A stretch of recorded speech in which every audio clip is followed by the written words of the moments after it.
Class 10th pottery का एक बहुत ही इंपॉर्टेंट चैप्टर जिसका नाम है dust of snow, composed by Robert Frost. एक बहुत बेहतरीन सी प्यारे बच्चों कविता है। और इस पोयम में सबसे इंपॉर्टेंट फैक्ट क्या है, क्या ये एग्जाम में सेंट्रल आइडिया के रूप में आते हैं कि नहीं आते हैं, कितना ये इंपॉर्टेंट हो जाता है, इसकी पूरी स्टोरी क्या है, हम इस वीडियो में एक्सप्लेनेशन करने वाले हैं। इस वीडियो को देखने के बाद मैं दावे के साथ कहता हूँ किसी भी बच्चे का कोई भी डाउट्स नहीं रहेगा माइंड में कि इस चैप्टर की स्टोरी क्या है। और डियर स्टूडेंट्स, जब आपको स्टोरी पता हो जाती है ना तो सेंट्रल आइडिया बनाना आपके लिए बहुत ज़्यादा आसान हो जाता है। तो dust of snow composed by Robert Frost, class 10th प्यारे बच्चों, यानी जो आपका क्लास 10th है, क्लास 10 में पोट्री का पहला चैप्टर है जो एनसीईआरटी बेस्ड पे आपका सिलेबस है, इसका ये पहला चैप्टर है पोट्री का। ऐसे ही हम टॉपिक वाइज सारे मटेरियल्स आपको देंगे, परेशान नहीं होना है। चैनल पर नए हैं तो सब्सक्राइब कर लीजिएगा और बेल आइकन ऑन कर लीजिएगा, आने वाली वीडियो का नोटिफिकेशन आप तक पहले पहुंचेगा।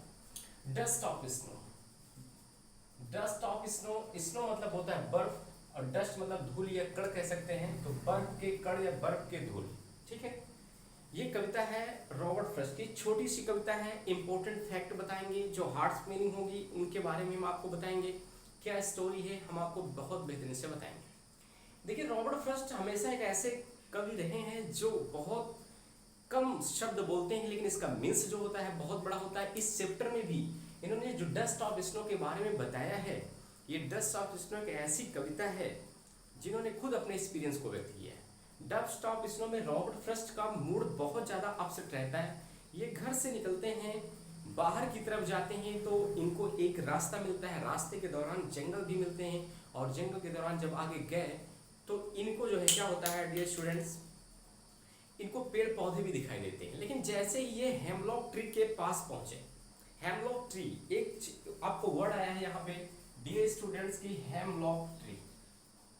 हेमलॉक ट्री का मतलब होता है धतूरे का पेड़। क्या होता है डियर स्टूडेंट? धतूरे का पेड़।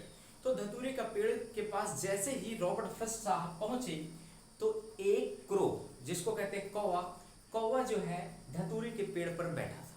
उसने क्या किया, पेड़ की शाखाओं को शेकिंग किया, हिलाया और बर्फ का जो कण था, ठंडी का मौसम रहा होगा तभी बर्फ बनेगी, बर्फ का जो कण था वो जो है रॉबर्ट फ्रॉस्ट के सर पर गिरा। उनको एहसास हुआ, अरे भाई ये क्या हो गया, उनको एहसास हुआ। और जो पहले से जब रास्ते से निकले थे तो दुखी थे किसी कारणवश से, अब ये मैं नहीं बता सकता हूँ भाई साहब कि रॉबर्ट फ्रॉस्ट क्यों दुखी थे, क्या समस्याएं थी, लेकिन वो दुखी थे। और जैसे रॉबर्ट फ्रॉस्ट जंगल की ओर से गुजरे, हेमलॉक ट्री के पास पहुंचे और धतूरे का पेड़ जो होता उस पर कौवा बैठा हुआ था और कौवे ने पेड़ की शाखाओं को क्या किया, हिलाया, शेकिंग किया और बर्फ का जो कण था, जो टुकड़ा था, वो रॉबर्ट फ्रॉस्ट के सर पर गिरा, जिससे उनको आनंद की पूर्ति हुई, अनुभूति हुई, उनको महसूस हुआ, उन्होंने बहुत अच्छा महसूस किया। ठीक है, उनके सर पर जब बर्फ का टुकड़ा गिरा तो काफी वो प्रसन्न हो गए, उनकी हृदय में परिवर्तन हुआ, उनकी मनोदशा में परिवर्तन हुआ, उनके मूड में परिवर्तन हुआ, उनका मूड बदल गया। मूड बदलने का मतलब यह था कि जो पहले दुखी थे अब वो बहुत ज्यादा प्रसन्न हो गए। डियर स्टूडेंट्स, अब बहुत ज्यादा वो क्या हो गए, प्रसन्न हो गए, मतलब बहुत ज्यादा हैप्पीनेस हो गए। ठीक है, उसके बाद का जो पल था वो कैसा था, उस समय तो जो था पल वो जो हैप्पीनेस में बदल गया। बाकी का जो शेष दिन था वो घटना के बाद आगे बढ़े, जब शेष दिन जो गुजरा तो वो वैसे ही बीता जैसे कि पहले था। वो कौन सा बीता, वो सैडनेस वाला, फिर भी वो दुखी थे। कहने का मतलब डियर स्टूडेंट्स, जब बर्फ का टुकड़ा रॉबर्ट फ्रॉस्ट के सर पर गिरा तभी वो उनको महसूस अच्छा हुआ, वो खुशी हो गए, उससे पहले भी वो दुखी थे। और बाद में जब ये मूवमेंट के बाद वाला जो दिन था, जो शाम का समय था, जो दिन था बाकी जो बचा था, उसमें भी उनका दुखी का समय बीता। इससे ये डियर स्टूडेंट पता चलता है कि अगर आपके साथ भी कभी कभी ऐसी घटनाएं घटित हो जाती है, जब आप घर से निकलते हैं, जब आप घर से पढ़ने के लिए निकलते हैं, तो हो सकता है घर में माता पिता का डांट पड़ा हो तो आप बहुत मायूस हो जाते हैं। लेकिन जब आप ये चीज़ स्कूल में जाते हैं, अलग अपने फ्रेंड्स से मिलते हैं, तो आपकी मनोदशा में परिवर्तन होता है, कुछ ऐसी बातें आप आपस में करते हैं जिससे आप हैप्पीनेस हो जाते हैं, फील महसूस करते हैं।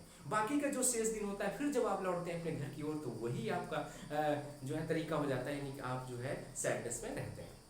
तो कहने का मतलब हुआ कि अगर इसी प्रकार इंसानों के साथ अच्छा व्यवहार किया जाए, हमारा बिहेवियर हो किसी इंसान के साथ सही से, तो उसकी मनोदशा में परिवर्तन होगा। अगर वो पहले से दुखी है तो उस समय जब आप अच्छे से बात उससे करेंगे तो उस समय उसके अंदर एक हैप्पीनेस की जो है भावना दिखेगी। तो डियर स्टूडेंट्स, यही था चैप्टर में कहने का मतलब। छोटी सी पोट्री थी, छोटी सी कविता थी, रॉबर्ट फ्रॉस्ट के द्वारा कंपोज किया गया था। और इसमें का जो डियर स्टूडेंट्स होता है, सेंट्रल आइडिया बहुत ज़्यादा मोस्ट इंपॉर्टेंट हो जाता है।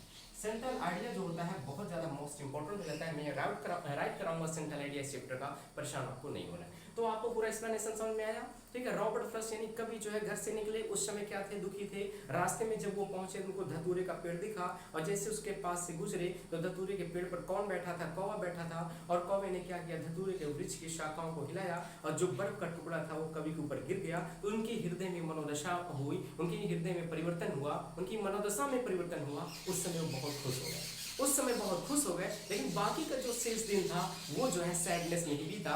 ये रॉबर्ट फ्रॉस्ट का कहना, ठीक है डियर स्टूडेंट। मैं उम्मीद करता हूँ डियर स्टूडेंट्स कि इस चैप्टर का सामरी आपको एक्सप्लेनेशन बहुत अच्छे से समझ में आ गया होगा। ऐसे हम बेहतरीन वीडियो आपके लिए लाते रहेंगे। तो सभी लोग अपना प्यार दीजिएगा, चैनल को सब्सक्राइब कर लीजिएगा, वीडियो को लाइक करिएगा। मिलते हैं नेक्स्ट वीडियो में इस चैप्टर का सेंट्रल आइडिया के साथ। जय हिंद, धन्यवाद।